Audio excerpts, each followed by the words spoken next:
Hello friend, good morning, जय हिंद। मैं मोहम्मद रहीम एक बार फिर से आपके सामने उपस्थित हूँ एक नए लेक्चर के साथ। जैसा कि हम जानते हैं कि हमारा जो अभी फ़िलहाल टॉपिक चल रहा है वो है सिंधु घाटी सभ्यता। और सिंधु घाटी सभ्यता में हमने आपको सिंधु घाटी सभ्यता के कुछ स्टार्टिंग बेसिक चीज़ें हमने बता दिया। हमने सिंधु घाटी सभ्यता की खोज कैसी हुई हमने ये भी बता दिया। हमने हड़प्पा और मोहनजोदड़ो सभ्यता के बारे में भी डिस्कस कर लिया। तो आज हम जो डिस्कस करने वाले हैं वो सिंधु घाटी सभ्यता की तीसरी सबसे इंपॉर्टेंट बस्ती के बारे में हम बात करने जा रहे हैं, जिसका नाम है लोथल। लोथल एक सभ्यता ही नहीं बल्कि एक बंदरगाह, एक पत्तनम नगर भी है। यहीं से मिस्र और मेसोपोटामिया के साथ भारत का समुद्री मार्ग से व्यापार होता था। आप कल्पना करिए कि उस समय कोई दिशा सूचक यंत्र भी नहीं था, कोई टेक्नोलॉजी भी नहीं था, कोई ऐसी मशीनीकरण नहीं था जिससे कि इंजन को लगाकर जहाज को खींचा जा सके। और उस समय के जो मानव थे वो कैसे जो है मिस्र और मेसोपोटामिया के साथ व्यापार करने के लिए जाते थे, वो भी समुद्री मार्ग से। कल्पना करिए, वो भी अकेले नहीं, उस पे अपने राशन वगैरह को, जो सामग्री, जो फसलें वगैरह होती थी उसको लाद कर वो लेकर जाते थे और वहाँ से उन चीज़ों को मतलब कि रिटर्न करके, इसे वस्तुओं का क्या होता था, लेन देन होता था। हमारे यहाँ जो चीज़ें पैदावार ज़्यादा होती थी हम उसको वहाँ पे दे देते थे और वहाँ पे जो होती थी हम उससे ले लेते थे। ठीक है, तो ये चीज़ें हमको सिंधु घाटी सभ्यता के अंदर देखने को मिलती है। तो आइए देखते हैं कि सिंधु घाटी सभ्यता में क्या। अच्छा, सिंधु घाटी सभ्यता को शुरू करने से पहले एक चीज़ आप ये भी जान लीजिए कि जिसको हम बंदरगाह बोलते हैं, जिसको हम बंदरगाह बोलते हैं, बंदरगाह, ठीक है, जिसको हम प्रेजेंट टाइम में बंदरगाह बोलते हैं, उसे प्राचीन काल में गोदीबाड़ा के नाम से जाना जाता है। गोदीबाड़ा, वो क्या था, वो गोदीबाड़ा था। ठीक है। अच्छा, दूसरी चीज़ ये है कि जिसको हम जहाज बोलते हैं, और खासकर कौन सा जहाज, समुद्री जहाज। समुद्री जहाज को आप छोड़िए, आप सीधे नाव लिख लीजिए, से समझिए। जो वर्तमान में जिसको हम नाव बोल रहे हैं, क्या बोलते हैं, नाव, उसे प्राचीन काल में डोंगी के नाम से जाना जाता था। किससे, डोंगी। ठीक है, डोंगी। तो ध्यान रखिएगा कि वर्तमान में जो समुद्री जहाज जहां पर आकर खड़ी होती है, जहां पर आकर रुकती है, उसको हम बंदरगाह बोलते हैं। ठीक है, उसे हम बंदरगाह बोलते हैं। और यहाँ पे रुकने वाले जो साधन है उसे हम नाव बोलते हैं या समुद्री जहाज बोलते हैं। ठीक है, वही अगर हम प्राचीन काल की बात करें तो प्राचीन काल में बंदरगाह को गोदीबाड़ा के नाम से जाना जाता है, और गोदीबाड़ा के पास जो यातायात के साधन थे वो थे डोंगी, यानी कि नाव को हम डोंगी के नाम से जाना जाता है। तो आपसे ऐसा बहुत सारे एग्जाम में, ऐसा पीसीएस यूपीएससी एग्जाम में भी पूछा गया है कि प्राचीन काल में नाव को किस नाम से जाना जाता था। तो प्राचीन काल में नाव को किससे, डोंगी के नाम से जाना जाता था। अब आपके दिमाग में ये होगा कि डोंगी था क्या और कैसा दिखता था वो। तो वो नाव के शेप में नहीं था, नाव के आकार में नहीं था, बल्कि वो कैसा था, वो गोल आकार में था, गोल शेप में था। गोल शेप का मतलब ये है कि जैसे आप दौरी देख रहे हैं, दौरी जिसमें कि लोग गांव वगैरह में यूज करते हैं धान वगैरह ओसाने का, या किसी भी चीज़ को भर कर एक स्थान से दूसरे स्थान पर लेके जाते हैं। तो गांव की जो दौरी है, बस उसके आकार और साइज को हम थोड़ा सा ब्रॉड कर दें, बड़ा कर दें। ठीक है, बड़ा कर दें। तो कुछ इस टाइप के उनके नाव हुआ करते थे, और यहीं पर वो अपने फसलों को, अपने सामग्रियों को लाद कर मिस्र मेसोपोटामिया के साथ व्यापार करने के लिए चले जाते थे, हाँ, विदाउट दिशा सूचक यंत्र के। सोचो कि क्या लगता है कि जितने लोग जाते होंगे व्यापार करने के लिए, तो क्या सारे के सारे लोग वापस आ पाते होंगे? नहीं आ पाते होंगे। ठीक है, उसके पीछे दो रीजन है। एक तो भयंकर तूफान या समुद्री जो लहरें होती है वो उनको डुबा देती होगी, या दूसरा चीज़ ये है कि दिशा सूचक यंत्र न होने की वजह से वो दिशा क्या हो जाते होंगे, भ्रमित हो जाते होंगे, और भ्रमित होने की वजह से वो किसी दूसरे देश में चले जाते होंगे या निकल जाते होंगे। तो बड़ी अजीब, अब ऐसा तो कोई साक्ष्य नहीं है, मगर हम कल्पना कर सकते हैं। आप जानते हैं कि बिना दिशा सूचक यंत्र का हम समुद्र से कोई भी सफ़र नहीं कर सकते। हमको समुद्र की, जब हम बीच में जाएंगे ना, बीच का मतलब कि जब हम समुद्र में जाएंगे और हमको आसपास कोई बस्ती, कोई इमारत नहीं दिखाई देगा, तो हमें पता नहीं चलेगा कि हम किस दिशा में और किस दिशा में हमको जाना है। तो वहाँ पे काम आता है क्या, दिशा सूचक यंत्र। ठीक है, तो यही चीज़ें हैं। तो कल्पना करिए कि क्या रहा होगा उस समय के लोगों का। चलिए आगे आते हैं। हाँ, अब लोथल की अगर हम बात करें तो सबसे पहला बात आता है कि लोथल की खोज किसने किया था। लोथल की खोज, तो लोथल की जो खोज किया था व्यक्ति, उसका नाम था एस.आर. राव। और ये एस.आर. राव एक और इम्पॉर्टेंट इनका है कि एस.आर. राव ने ही बताया था कि सिंधु घाटी सभ्यता का जो क्षेत्रफल है, जो एरिया है, वो त्रिभुज के आकार का है, वो ट्रिंगल के आकार का है। कैसा है?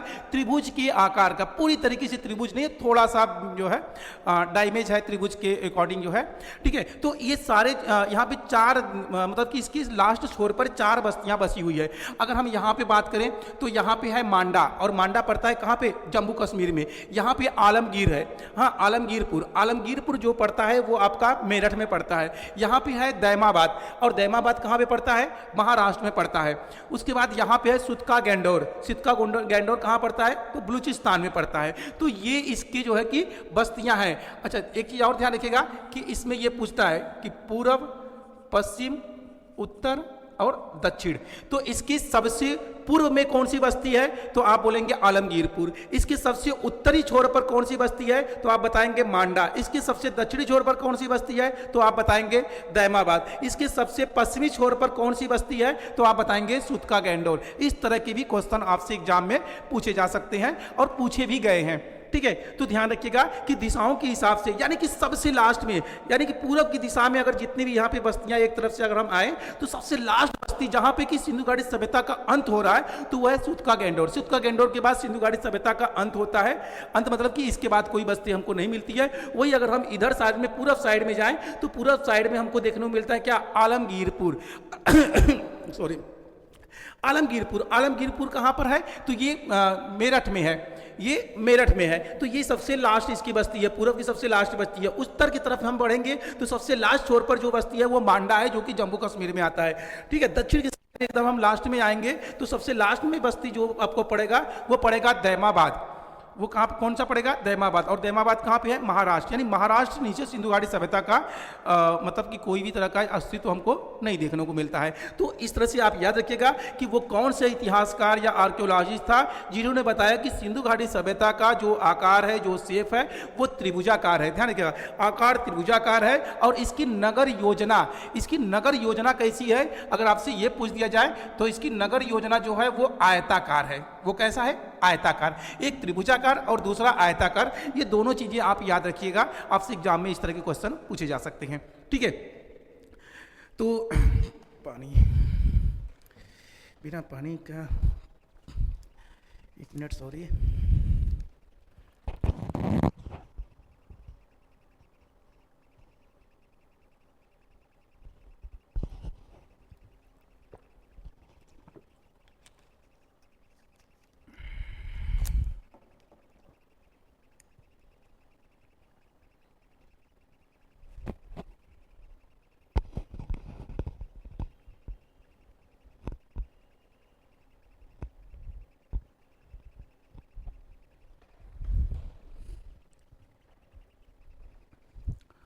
हाँ ठीक है, चलिए।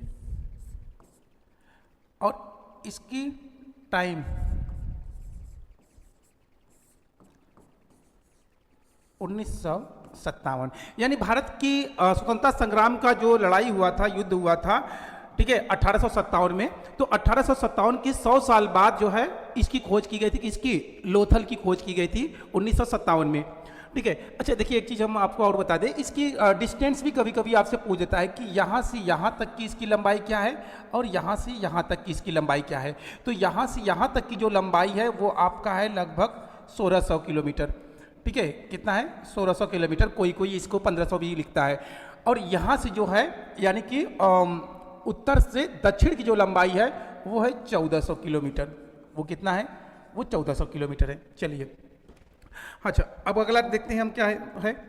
अगला हम ये देखते हैं कि ये किस नदी पर बसा हुआ है। हाँ, अगर हम नदी की बात करें तो कौन सा नदी है जिस पर ये बसा हुआ है?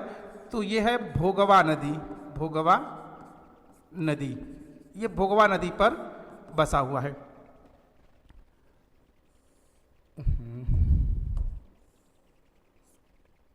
चिन चिन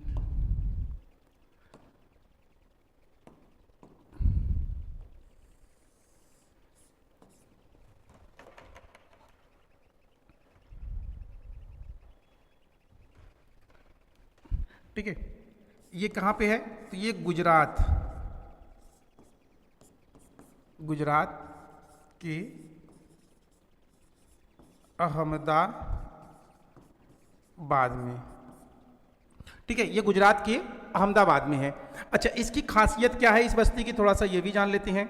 इस बस्ती की सबसे बड़ी खासियत क्या है कि ये है, ये बंदरगाह नगर, बंदरगाह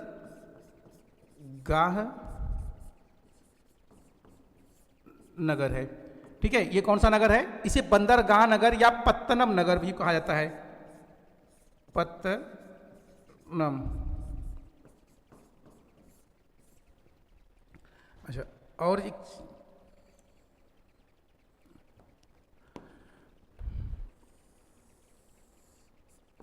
एक मात्र बस्ती, एक मात्र बस्ती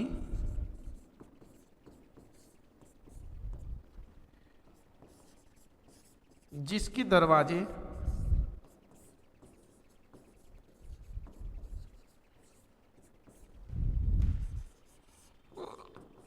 मुख्य सड़क की तरफ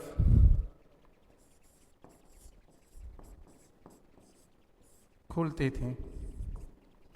ठीक है, अब ध्यान दीजिए कि पहले एक बार फिर से रिपीट करते हैं कि लोथल की खोज किसने किया है? एस.आर. राव ने किया है। कब किया है? 1957 में किया है। किस नदी पर लोथल बसा हुआ है? तो ये भोगवा नदी पर बसा हुआ है। किस राज्य में है? तो गुजरात राज्य में है, गुजरात के अहमदाबाद में ये इसका लोकेशन है।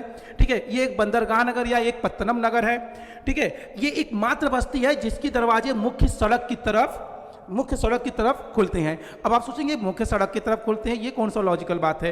हाँ, ये कौन लॉजिकल बात या ये कौन सी नई बात है? तो आपको बता दें कि सिंधु घाटी सभ्यता की जितने भी प्राचीन बस्तियां हैं, यानी कि जितने 1400 से अधिक प्राचीन बस्तियां हैं, उन सभी प्राचीन बस्तियों के जो मुख्य द्वार होते हैं वो मुख्य सड़क की तरफ न खुल के, यानी कि जो उनके दरवाजे होते हैं, जो घर का सामना होता है, वो मुख्य सड़क की तरफ न खुल के वो गली में या घर के पीछे साइड में खुलते थे।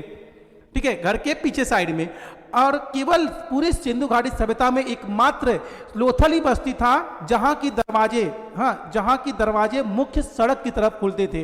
अब इसके पीछे लॉजिक क्या है? क्या लॉजिक था कि सबके दरवाजे जो है गली में या घर के पीछे साइड में खुलते थे, और क्या वजह था कि लोथल की जो दरवाजे हैं वो मुख्य सड़क की तरफ खुलते थे?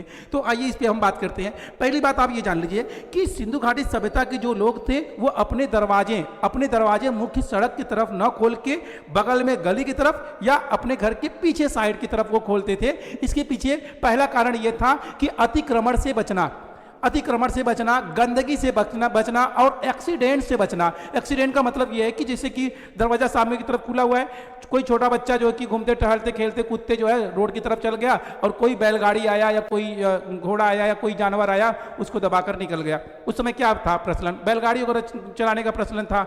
हाँ, लोग गाय वगैरह भैंस वगैरह लेके चलते थे रोड के पास। ठीक है, दूसरी चीज़ है कि लोग अपने घर को जब सफाई करेंगे तो सफाई करते करते वो सारे जो कूड़े होते हैं वो कूड़े ले जाकर कहाँ पे वो इकट्ठा कर देते हैं? घर के बाहर कर देते हैं, जिसकी वजह से क्या होगी?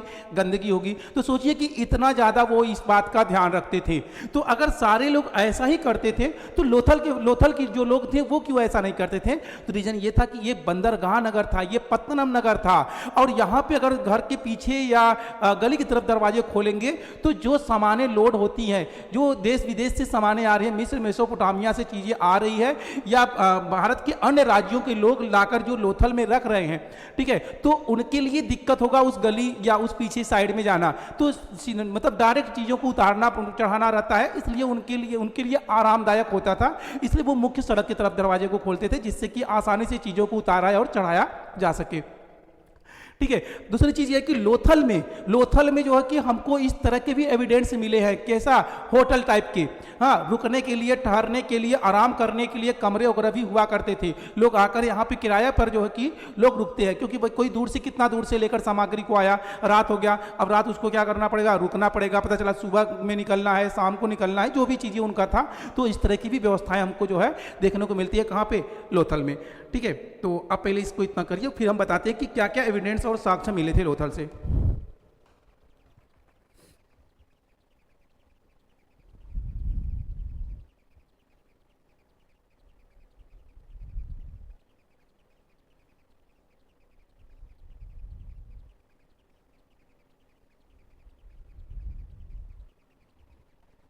चलिए, अच्छा एक चीज़ आपको यहीं पे हटा देते हैं।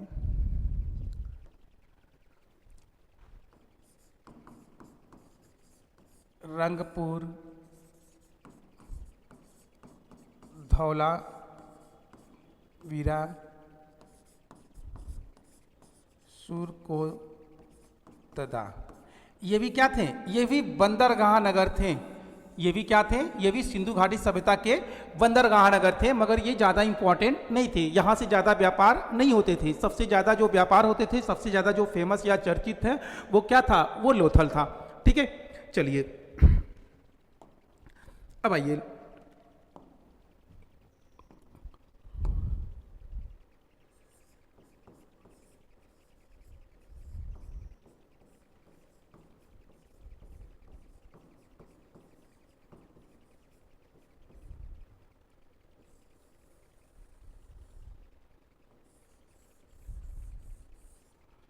सबसे पहले तो आप ये जान लीजिए कि लोथल के बारे में इतिहासकार क्या कहते हैं।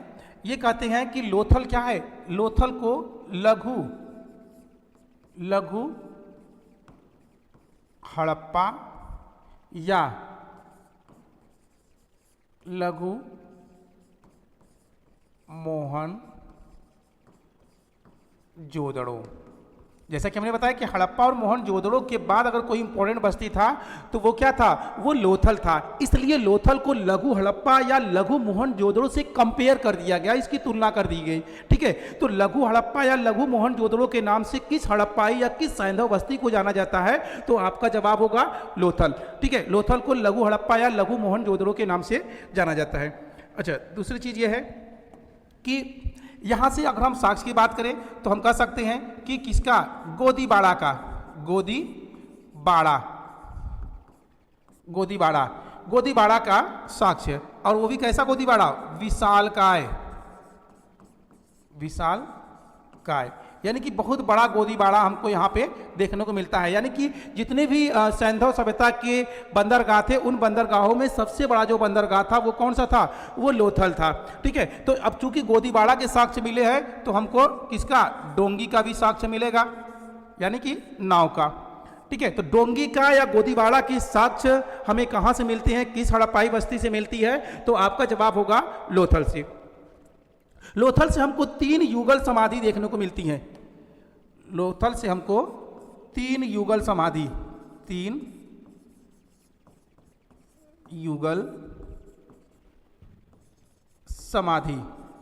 युगल समाधि देखने को मिलती है।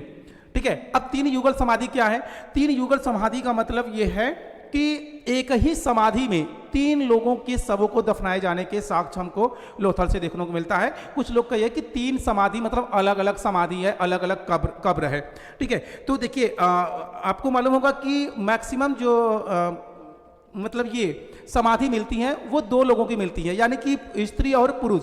या तो पुरुष के साथ स्त्री को दफनाए जाने के साक्ष्य मिलती हैं। अगर स्त्री उनकी पहले से मर गई है या स्त्री नहीं है तो किसी पुरुष के मरने के बाद उनके साथ दफन किसको किया जाता था? तो दफन किया जाता था किसी कुत्ता, बिल्ली, बकरी, जानवर, किसी भी तरह के जानवर, कुत्ता, हाँ पालतू वगैरह जो भी उनके जानवर होते थे, ठीक है, उसको उनके साथ दफन कर दिया जाता था। ठीक है, ऐसी उनकी धार्मिक आस्थाएं होती थी। तो 3 युगल समाधि के साक्ष्य हमको कहां से देखने को मिलते हैं? तो हमको देखने को मिलते हैं लोथल से। अच्छा, पंचतंत्र की कहानी का उल्लेख,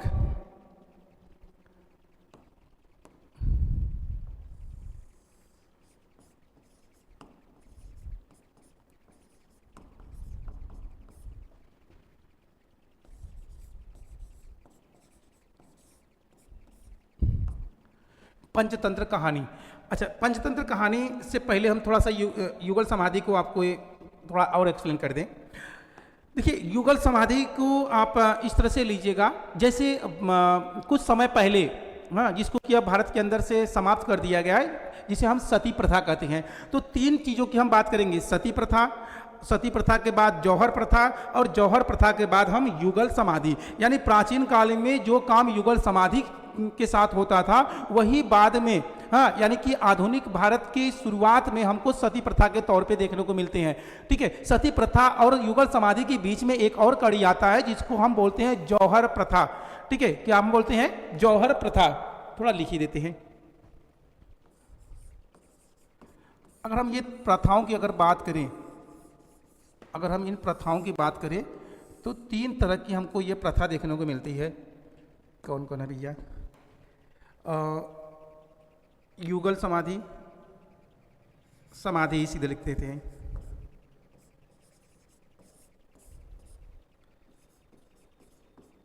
सती प्रथा,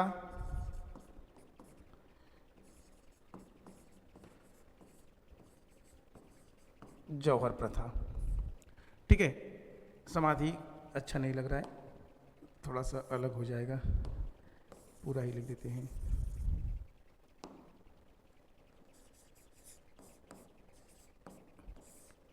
युगल समाधि। ठीक है, अब तीनम क्या है, यहां पे पुरुष के मरने के बाद स्त्री को दफन किया जाता है, यहां पे पुरुष के मरने के बाद स्त्री को जिंदा जला दिया जाता है, यहां पे जिंदा दफनाया जाता है, यहां पे जिंदा जला दिया जाता है। और यहां पे क्या है, यहां पे स्त्री किसी पुरुष के मरने के बाद नहीं, बल्कि या तो युद्ध में राजा मारे जाते थे, या तो राजा जो है कि वो साम्राज्य को छोड़कर भाग जाते थे, जो भी था। हालांकि अभी तक जौहर प्रथा के जो साक्ष्य मिले हैं उसमें राजा के भागने की वजह से नहीं, बल्कि राजा के मारे जाने के बाद उस समय की रानियां। ध्यान दीजिएगा कि ये सती प्रथा और जौहर प्रथा खासकर राजपूतों में प्रचलित था।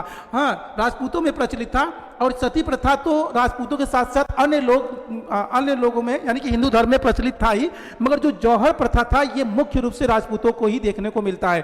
ठीक है, जैसे आप अलाउद्दीन खिलजी का जब आप पढ़ेंगे तो उसमें पद्मावती, ठीक है, पद्मावती थी जिन्होंने क्या कर ली थी, जौहर कर ली थी। अलाउद्दीन खिलजी के आक्रमण से बचने के लिए, उनकी हिरासत में न आ सके इसके लिए पद्मावती ने अपने हजारों दासियों के साथ क्या कर ली थी, उसी किले के गर्भगृह में अग्नि जलाकर अपने साथ अपने हजारों रानी वो दासियों को क्या कर दी थी, आग के हवाले कर दी थी।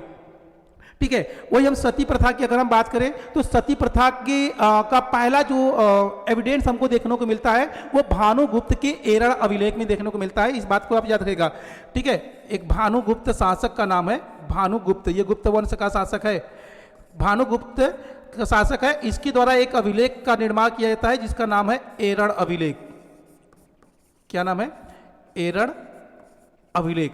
तो भारत में सती प्रथा का प्रथम साक्ष्य किस अभिलेख में देखने को मिलता है? तो आपका जवाब होगा भानुगुप्त का एरड़ अभिलेख। ठीक है, जौहर प्रथा का प्रथम साक्ष्य की अगर बात करें तो देखो जौहर प्रथा जो फेमस है वो पद्मावती को लेकर फेमस है, मगर जौहर प्रथा का पहला जो एविडेंस हमको भारत के अंदर देखने को मिलता है वो 712 में जब भारत पर मोहम्मद बिन कासिम का अटैक होता है। तो मोहम्मद बिन कासिम के अटैक में जब सिंध का राजा दाहिर मारा जाता है तो उसकी एक पत्नी, 2 पत्नी होती है, उसकी एक पत्नी जिसका नाम था रानी बाई, रानी बाई युद्ध का संचालन करती है। और जब रानी बाई को लगता है कि अब हम भी पराजित होंगे और मारे जाएंगे, तो ऐसे में वो अपने दासियों के साथ क्या कर लेती है, जौहर कर लेती है। तो भारत में जौहर प्रथा का प्रथम साक्ष्य जो है कि हमको सिंध में देखने को मिलता है, और सती प्रथा का प्रथम साक्ष्य हमको भानुगुप्त के एरड़ अभिलेख में देखने को मिलता है। इस चीज को याद रखिएगा। और युगल समाधि हमको कहां पे देखने को मिलता है? तो हमको लोथल में देखने को मिलता है।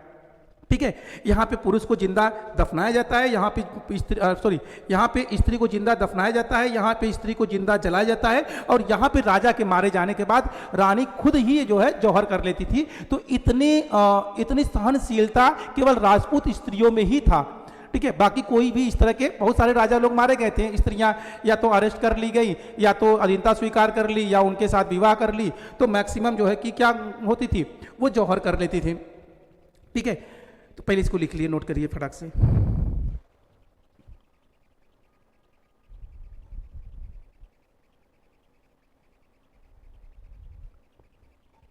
चलिए,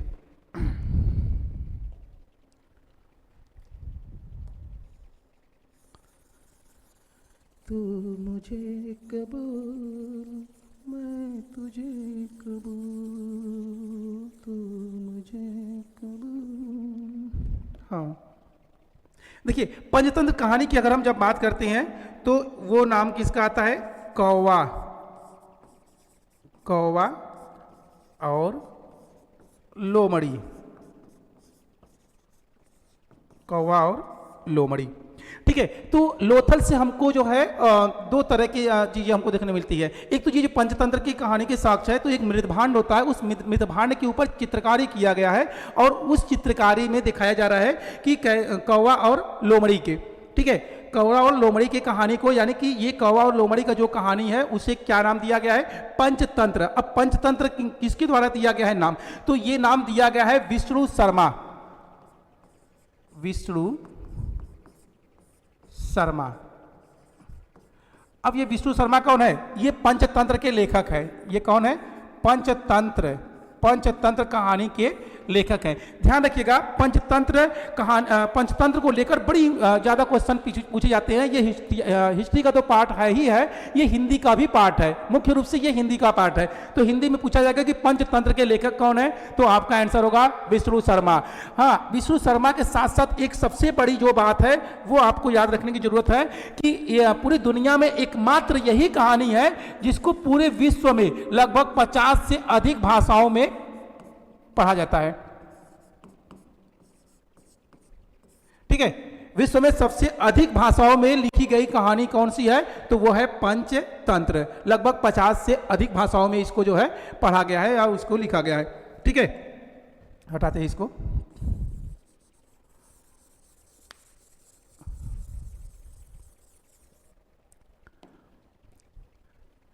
अच्छा, यहां से हमको क्या देखने को मिलता है? यहां से हमको फारस, फारस की मुहर, हमको फारस की मुहर के साक्ष्य यानी कि एविडेंस हमको देखने को मिलते हैं। ठीक है, अब ये फारस कहाँ? वही मिस्र, जो मेसोपोटामिया का एरिया है। ठीक है, जो इराक का एरिया है उसी को हम देखो, मेसोपोटामिया का जो वर्तमान नाम है वो इराक है। ठीक है, और उसी इराक का जो स्थान है, हाँ, उसको हम फारस, जो आपका जैसे देखेंगे फारस की खाड़ी, ठीक है, तो उसको हम फारस कहते हैं। और इसी फारस की मुहर के साक्ष्य हमको कहाँ पे? लोथल से देखने को मिलते हैं। इसका मतलब यह है कि कोई फारस का व्यक्ति आया था भारत के साथ व्यापार करने के लिए और उस मुहरों को दिखाकर वो यहाँ पे व्यापार करता था। मतलब सबके पास एक एविडेंस होना चाहिए ना, जिसे वीजा पासपोर्ट वगैरह होता है ना, तो उसी तरह जो है कि वो लोग उस समय वीजा और पासपोर्ट के तौर पर उनका काम क्या करता था? उनकी मोहरें काम करते थे। ठीक है, तो फारस की मोहर के साक्ष्य हमको यहाँ से देखने को मिलती हैं। लोथल से हमको और क्या देखने को मिलता है? तो लोथल से हमको देखने को मिलता है चावल के साक्ष्य, चावल के साक्ष्य। ध्यान दीजिएगा, चावल के साक्ष्य हमको कहां से देखने को मिलता है? लोथल से। ठीक है, अभी वर्तमान समय में कुछ एविडेंस मिले हैं जिसमें चावल के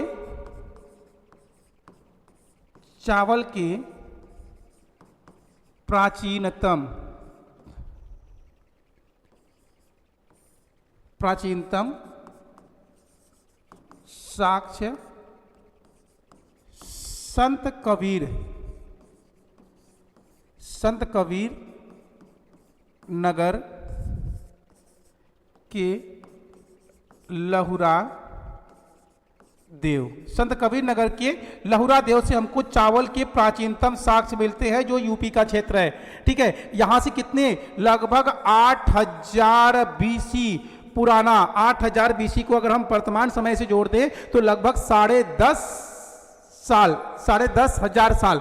ठीक है, 10,500 साल पहले हमारे भारत के अंदर जो है चावल की खेती की जाती थी। सोचो, अभी तक क्या है? अभी तक ये है कि जो सिंधु घाटी सभ्यता है वो 3000 साल पुराना है, यानी 3000 बीसी का सभ्यता है। और 3000 बीसी का सभ्यता का मतलब कि मिस्र मेसोपोटामिया की सभ्यता के लगभग समकक्ष है। मगर इस चावल की एविडेंस के मिल जाने से इस बात का हमको साक्ष्य और सबूत मिलता है कि हमारा भारत मिस्र मेसोपोटामिया की सभ्यता के समकक्ष नहीं, बल्कि मिस्र मेसोपोटामिया की सभ्यता से भी कहीं ज्यादा प्राचीन सभ्यता है। यानी कि सबसे पहले सही तरीके से अपनी जीविका को चलाने वाला या बस्ती का निर्माण करने वाला मानव कोई और नहीं, बल्कि वो भारतीय मानव थे जो भारत के अंदर निवास करते थे। ठीक है, तो इस चावल की साक्ष्य से इस बात का पूरी तरीके से एविडेंस हमको देखने को मिलता है कि भारत जो है दुनिया भर की सबसे प्राचीन सभ्यताओं में से एक है। सबसे पहले यहाँ पे भी सभ्यताओं का विकास हुआ होगा, उसके बाद जो है कि मिस्र और मेसोपोटामिया की सभ्यताओं का विकास हुआ होगा। ठीक है,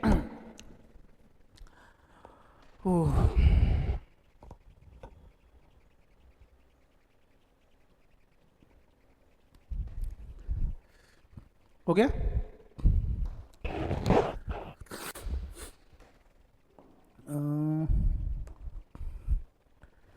चलिए, लोथल से हमको और क्या देखने को मिलता है? शल्य चिकित्सा।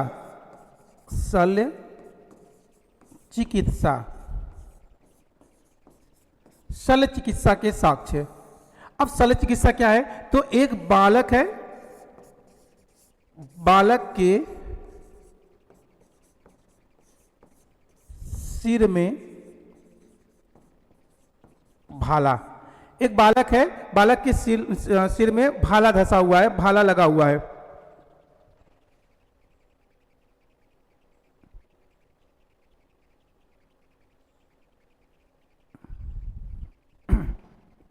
ठीक है, तो अब यहां पे जो है उसकी खोपड़ी में एक छिद्र के एविडेंस, एक साक्ष्य हमको देखने को मिलते हैं, यानी कि उस भाले को शायद निकाले होंगे। ठीक है, अब वो जहाँ पे छिद्र था उसको किसी तरह से मतलब कि शल्य चिकित्सा के माध्यम से, यानी अपनी चिकित्सा के माध्यम से उसको सही करने का प्रयास किए होंगे। और जिस तरह से वो छिद्र है, ऐसा लग रहा है कि जैसे किसी मशीन से उसको होल किया गया हो या उसको निकालने का प्रयास किया गया हो। ठीक है, तो बस इतना ही से आप याद रखिए कि शल्य चिकित्सा की साक्ष्य हमको कहाँ से देखने को मिलते हैं? तो लोथल से देखने को मिलते हैं। ठीक है, तो ये लोथल सिंधु घाटी सभ्यता बोल रहे हैं, हाँ कह सकते हैं कि सिंधु घाटी सभ्यता का ही ये पार्ट है।